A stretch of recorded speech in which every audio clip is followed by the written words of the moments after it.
장기간 이어진 고금리가 비주거용 부동산 시장에 미치는 파급 효과는 심각합니다. 과거 2020년과 2021년까지 우리나라는 낮은 금리의 시대를 경험했는데요. 당시 담보대출 금리가 1%에서 3% 사이였습니다.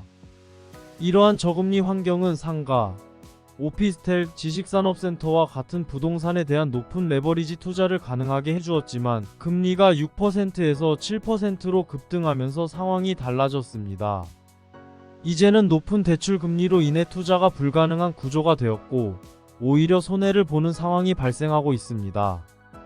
특히 미사신도시 같은 수도권 신도시는 많은 투자자들의 관심을 받았으나 현재는 심각한 공실 문제에 직면해 있습니다.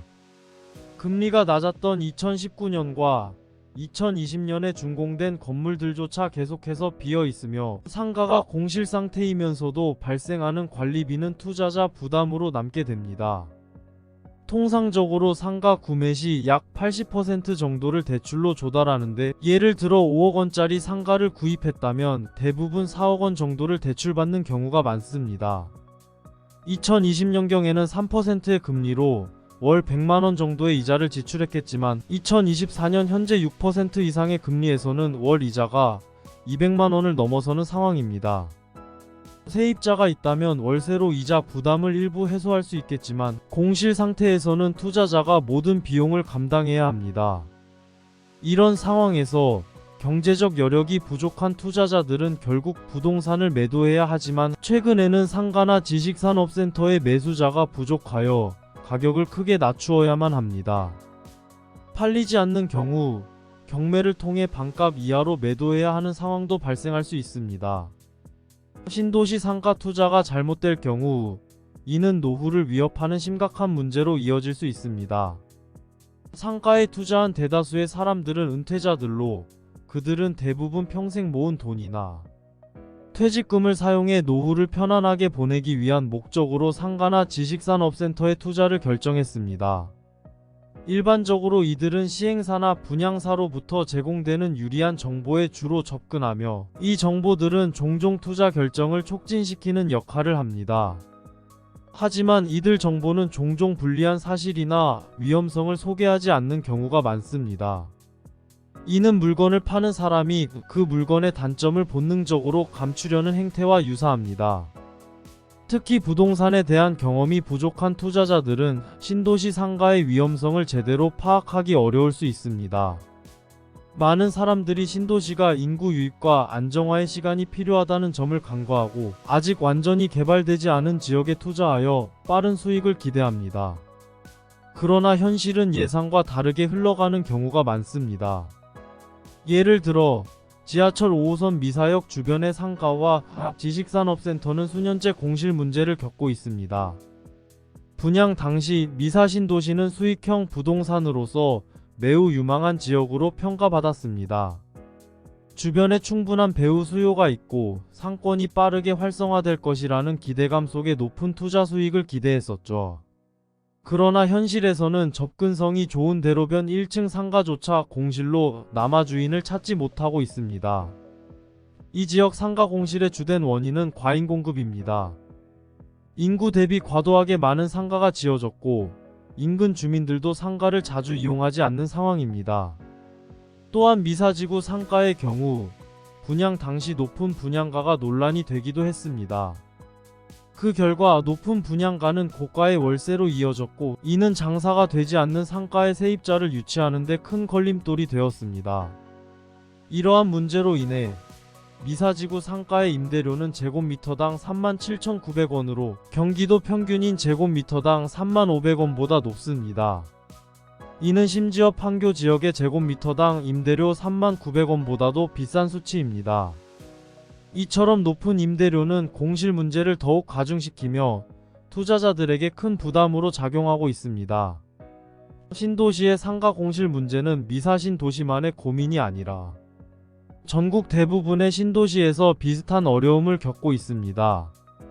지하철역이 있는 신도시들에서는 역세권이라는 장점이 부각되기도 하지만 오히려 이동의 편리성이 높아지면서 해당 지역의 상권 수요가 서울이나 주변 지역으로 유출되는 부작용도 발생하고 있습니다. 즉 교통이 편리해짐에 따라 기대했던 배우 수요가 다른 지역으로 이동하는 현상이 나타나고 있습니다. 미사신도시의 경우 거주민들이 지역 내에서 쇼핑하기보다는 편리한 대중교통을 이용해 서울이나 다른 지역에서 쇼핑을 하는 경우가 많습니다. 더욱이 온라인 쇼핑의 성장으로 점포에서의 직접 쇼핑이 줄어들면서 실제로 상가 건물이 예전만큼 필요하지 않게 되었습니다. 그럼에도 불구하고 과거의 기준에 따라 아파트와 상가의 비율을 설정해 놓았기 때문에 결과적으로 과잉 공급 문제가 발생하고 있습니다. 상가의 수를 줄여야 함에도 불구하고 옛날과 비슷하거나 더 늘어나는 상황이기 때문에 공실은 배 이상으로 늘어날 수밖에 없습니다. 현재 경기는 절벽 상황이며 상가 분양의 난립은 결국 사기 분양의 피해자를 양산하는 분위기로 이어지고 있습니다. 비싼 가격의 상가에 투자하여 대출금을 제대로 갚지도 못하고 세입자도 구하지 못하여 결국 빚으로 파산하는 상황이 발생하고 있습니다. 공급 과잉 문제를 해소하기 위해서는 상가의 분양이나 건축을 줄여야 하는데 현재 이러한 조치가 충분히 이루어지지 않고 있습니다. 이로 인해 공실 문제는 투자자와 세입자 모두에게 힘든 상황을 초래하고 있습니다. 세입자는 공실이 많은 상권에서 고객들이 찾아오지 않아 어려움을 겪고 투자자는 비싼 분양가 때문에 월세를 내리지 못하고 세입자도 받지 못하는 상황에 놓여 있습니다. 결국 경기 침체와 고금리 등으로 인해 부동산 시장은 크게 위축되고 거래 자체도 크게 줄고 있습니다. 지금 사면 망한다는 생각이 많은 이들의 머릿속에 각인되어 있습니다.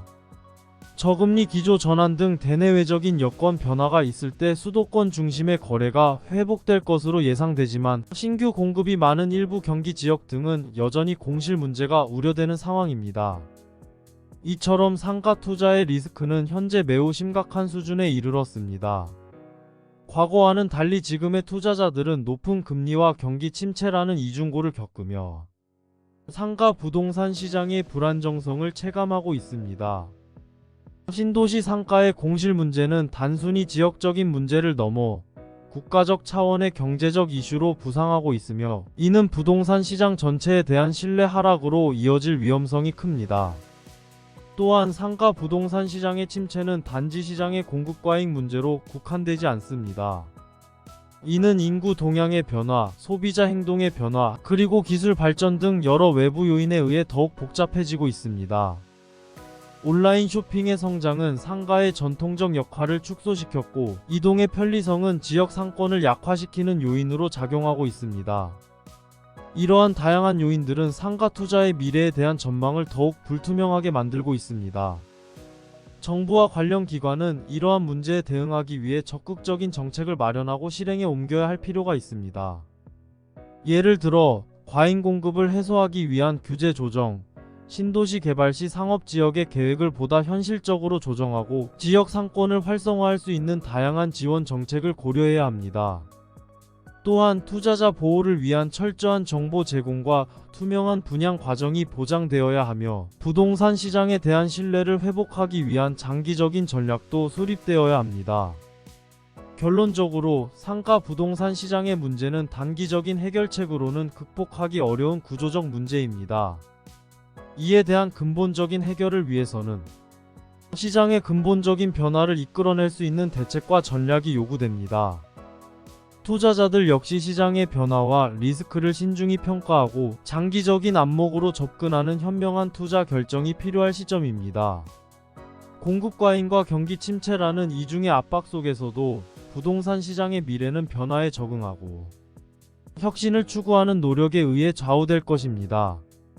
이제는 모든 이해 당사자가 현 상황을 정확히 인식하고 책임 있는 행동을 통해 부동산 시장의 건전한 발전을 도모해 나가야 할 때입니다. 이번 영상은 여기까지입니다. 구독과 좋아요는 영상 제작에 큰 힘이 됩니다. 감사합니다.